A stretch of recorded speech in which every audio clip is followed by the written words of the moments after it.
ಈಗ ಧರ್ಮಸ್ಥಳದಲ್ಲಿ ಮೇಜರ್ ಆಗ್ತಾ ಇದೆ, ಕಲ್ತೂರಾಟ ಆಗಿದೆ, ಒಂದ್ ರೀತಿಯಾದಂತಹ ಎಫ್ಐಆರ್ ಗಳು ಜಾಸ್ತಿ ಆಗಿದೆ. ಏನೋ ಒಂದ್ ಕಡೆ ಯೂಟ್ಯೂಬರ್ಸ್ ಗಳಿಗೆ ಹೊಡೆದಿದ್ದಾರೆ ಅನ್ನೋದು. ಧರ್ಮಸ್ಥಳದ ವಿಚಾರದಲ್ಲಿ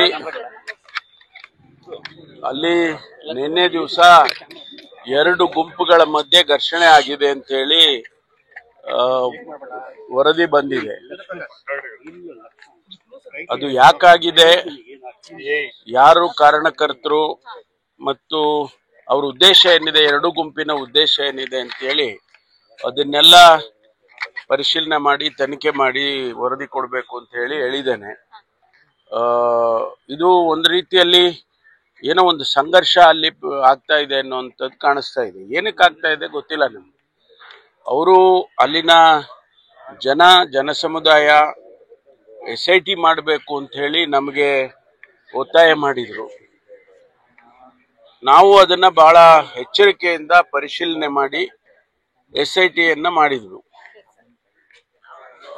ಆ ವ್ಯಕ್ತಿ ಯಾರು ಇಲ್ಲಿ ಕೊಲೆ ಆಗಿದೆ, ನಾನೇ ಅನೇಕ ಶವಗಳನ್ನ ಬರಿ ಮಾಡಿದ್ದೀನಿ ಅಂತೆಲ್ಲ ಹೇಳ್ಕೊಂಡಿದ್ದ ಆ ವ್ಯಕ್ತಿ ಜುಡಿಷಿಯರಿ ಮುಂದೆ ಅಂದ್ರೆ ಮ್ಯಾಜಿಸ್ಟ್ರೇಟರ್ ಮುಂದೆ 164 ಸ್ಟೇಟ್ಮೆಂಟ್ ಮಾಡುವಾಗ ಅವನು ಏನು ಹೇಳಿದ್ದಾನೆ ಅದನ್ನೆಲ್ಲ ತನಿಖೆ ಮಾಡಬೇಕು ಅಂತ ಹೇಳಿ ಮೆಜಿಸ್ಟ್ರೇರಿಯಲ್ ಇನ್ಸ್ಟ್ರಕ್ಷನ್ಸ್ ಇತ್ತು. ಮತ್ತು ನಾವು ಕೂಡ ಸಾರ್ವಜನಿಕವಾಗಿ ಇದನ್ನೆಲ್ಲ ಬಹಳ ಗಂಭೀರವಾಗಿ ಪರಿಗಣಿಸಿ SITಯನ್ನ ಮಾಡಿದವು.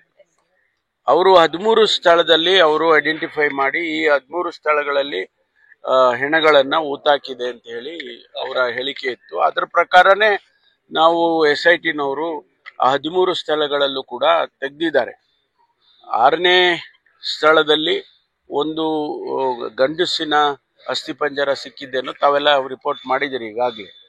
ಮತ್ತು 13 ಸ್ಥಳಕ್ಕೆ ಹೋದಾಗ ಕೂಡ ಎಲ್ಲೂ ಸಿಗ್ಲಿಲ್ಲ ಅನ್ನುವಂಥದ್ದು. ಅದು ಹೊರತುಪಡಿಸಿ ಬೇರೆ ಎಲ್ಲೋ ಗುಡ್ಡದಲ್ಲಿ ಒಂದಷ್ಟು ಮೂಳೆಗಳು ಸಿಕ್ಕಿದೆ ಅನ್ನುವಂಥದ್ದು, ಅದನ್ನು ಕೂಡ ಎಲ್ಲ ಸೀಲ್ ಮಾಡಿ FSLಗೆ ಕಳಿಸ್ತಕ್ಕಂಥ ಕೆಲಸ SITನವರು ಮಾಡಿದ್ದಾರೆ. ಇದರ ಹಿನ್ನೆಲೆಯಲ್ಲಿ ಅಥವಾ ಇದಕ್ಕೆ ಸಂಬಂಧಪಟ್ಟಾಗಿ ಅಲ್ಲಿ 2 ಗುಂಪುಗಳಾಗಿ ಘರ್ಷಣೆ ನಿನ್ನೆ ದಿವಸ ಆಗಿದೆ. ಕೇಸ್ ಕೊಟ್ಟಿದ್ದಾರೆ, ಕೌಂಟರ್ ಕೇಸ್ ಕೊಟ್ಟಿದ್ದಾರೆ. ಆ ಕೇಸ್ಗಳನ್ನೆಲ್ಲ ರಿಜಿಸ್ಟರ್ ಮಾಡಿ ಅಂತ ಕೂಡ ಹೇಳಿದ್ದೇವೆ. ಅದನ್ನ ರಿಜಿಸ್ಟರ್ ಮಾಡಿಕೊಂಡು ತನಿಖೆ ಮಾಡ್ತಾರೆ.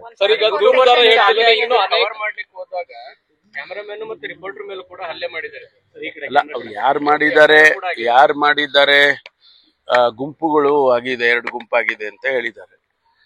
ಈ ಗುಂಪಿನವರು ಕಂಪ್ಲೇಂಟ್ ಕೊಟ್ಟಿದ್ದಾರೆ, ತಾವು ಹೇಳಿದಾಗ ಅಲ್ಲೇ ಮಾಡಿದ್ದಾರೆ ಅಂತ ಹೇಳಿ ಕಂಪ್ಲೇಂಟ್ ಕೊಟ್ಟಿದ್ದಾರೆ.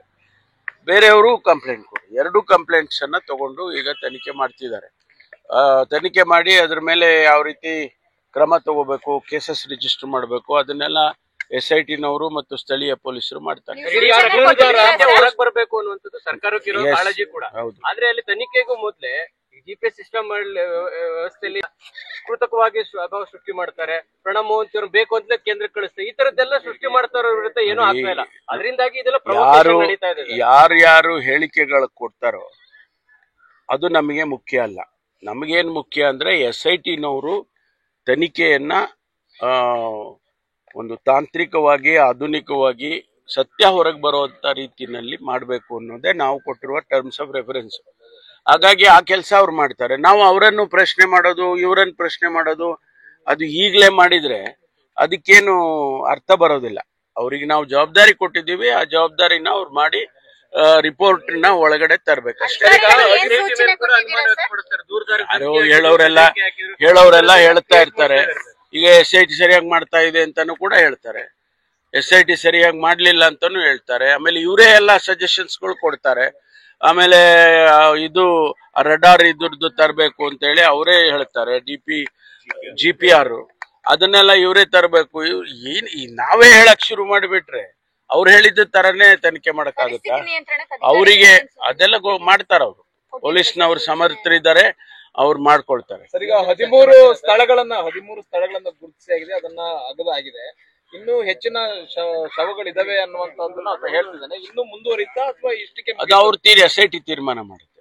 ನಾವು ಅದ್ರ ಬಗ್ಗೆ ಯಾವುದು ಇಂಟರ್ಫಿಯರ್ ಆಗೋದಿಲ್ಲ. ಅವ್ರು SITನವ್ರು ತೀರ್ಮಾನ ಮಾಡುತ್ತಾರೆ. ಅವ್ರು ಹೇಳೋದ್ರಲ್ಲಿ ಸತ್ಯ ಇದೆ, ಹೌದು ನೋಡ್ಬೇಕು ಅಂದ್ರೆ ಅವರು ನೋಡ್ತಾರೆ. ಇಲ್ಲ ಅದು ಅನುಮಾನಾಸ್ಪದವಾಗಿತ್ತ ಇದ್ರೆ ಅವ್ರನ್ನೇ ಕೇಳ್ತಾರೆ, ಏನಪ್ಪಾ ಈ ತರ ಎಲ್ಲ ಹೇಳ್ತಾ ಇದೆಯಲ್ಲ ಸರಿಯಾಗಿ ಹೇಳುವಂತೆ. ನಾವೇನು ಸರ್ಕಾರ ಯಾವುದೇ ಡೈರೆಕ್ಷನ್ ಕೊಡೋದಿಲ್ಲ, ಇಲ್ಲ ಯಾವ್ದು ಕೊಟ್ಟಿಲ್ಲ. ಒಳ ಮೀಸಲಾತಿ ಇವತ್ತು ಚರ್ಚೆಗೆ ಬರ್ತಾ ಇದೆಯಾ?